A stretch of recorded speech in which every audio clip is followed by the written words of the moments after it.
আগস্টেই আপনার আমি মনে করছিলাম যে আন্দোলনের পরিণতির দিকে যাচ্ছে, তখনই আমি মেসেজ পাঠিয়েছিলাম যে যখন আপনার 6 তারিখে ঠিক করেছিল তারা গণভবন বিভাগে যাত্রা করবে, এটা আমি মেসেজ পাঠিয়েছিলাম যে 6 না 5 করতে হবে। মানে এই পরিকল্পনাটা আপনার ছিল? আমি মেসেজ পাঠিয়েছি, তো ওরা জানে, আমাকে জিজ্ঞেস করলে পাবেন। আচ্ছা, মানে আমরা জানতাম না এই ব্যাপারটা, বা পাবলিকলি এটা হয়নি। আসছে আপনার পত্র থেকে এসছে। আচ্ছা আচ্ছা, মানে এই মেসেজটা তাহলে আপনার ছিল? আমাদের ছিল যে আমরা যেটা মনে করলাম যে আমরা যদি একদিন বাদ দেয় তাহলে আপনারা নেমে যাবে, আর ওই সুযোগে গভর্নমেন্ট আরেকটা সুযোগ পাবে। আসসালামু আলাইকুম। শেষ ভাই, সব শেষ। মানে আমরা যারা জুলাই যুদ্ধে আছি, আমরা জুলাই যুদ্ধ বলতে শুধু সরাসরি জুলাই যুদ্ধতে অংশগ্রহণকারী যারা করছে তারাই জুলাই যুদ্ধ, বিষয়টা এমন না। আপনারা যারা জুলাই যুদ্ধকে সাপোর্ট করেন তারাও জুলাই যোদ্ধা, যারা চেয়েছিলেন যে 5ই আগস্ট ঘটুক তারাও জুলাই যোদ্ধা, যারা চেয়েছিলেন হাসিনার পতন হোক তারাও জুলাই যোদ্ধা, যারা চেয়েছিলেন এবং কি করেছিলেন আমাদের মতো প্রবাসী যারা আছেন, যারা রেমিটেন্স শাটডাউন করে, আমি নিজে একজন প্রবাসী, আমি নিজেও রেমিটেন্স শাটডাউন করে দিয়েছিলাম। আমার অনেক বাড়িতে অনেক বিপদ ছিল, তারপর আমি বাড়িতে একটি টাকাও পাঠাই নাই ওই সময়, যখন হাসিনার পতন হলো 5ই আগস্টের পরে, তারপর আমি রেমিটেন্স দেশে পাঠিয়েছি। সেই হিসেবে আমি নিজেও একজন জুলাই যোদ্ধা, আপনারাও জুলাই যোদ্ধা। যারা, মোট কথা হচ্ছে যারাই জুলাই যুদ্ধের পক্ষে সবাই জুলাই যোদ্ধা।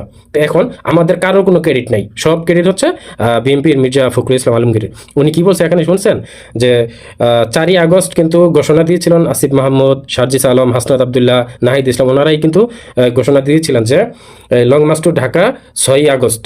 পরে তারা একটা মিটিং করে, তারা সমন্বয়ক যারা আছেন সবাই মিটিং করে একত্রে বসে তারা একটা সিদ্ধান্ত নিয়েছেন যে না, 6ই আগস্ট না, আমরা 5ই আগস্টই দেবো।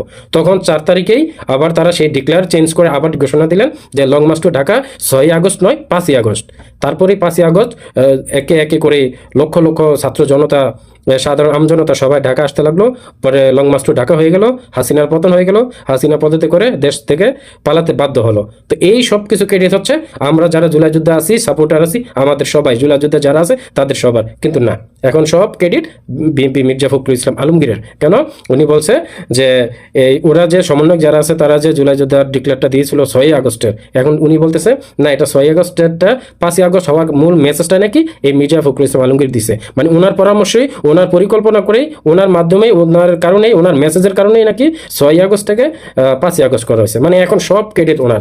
অথচ উনি ওনাদের বিএনপি নেতাকর্মী যারা আছেন প্রত্যেকের মুখ থেকেই আমরা শুনেছি যে এই ছাত্র আন্দোলনের সাথে তারা সরাসরি কোনো জড়িত নয়, তারা এটা পাশে নেই, বরং ওই সময় তারা মানে শিয়ালের মতো গর্তে এদিকে সেদিকে ছোটাছুটি করতে লুকাইছিল যে হাসিনা আবার কখন তাদেরকে ধরে নিয়ে যায়, তারা লুকাইছিল। এখন তারাই ক্রেডিট নিতেছে, সব ক্রেডিট নাকি তারা। তবে হ্যাঁ, তারা সাপোর্ট করেছিল, এটা আমরা বিশ্বাস করি, তারা সাপোর্ট করেছিল, তারাও চেয়েছিল যে হাসিনার জন্য পতন হয়, কারণ তাদের তো তখন অনেক বিপদ, সেই বিপদ কাটানোর জন্য তারাও চেয়েছিল হাসিনার পতন। এটা আপনারা বলেন যে হ্যাঁ আমরা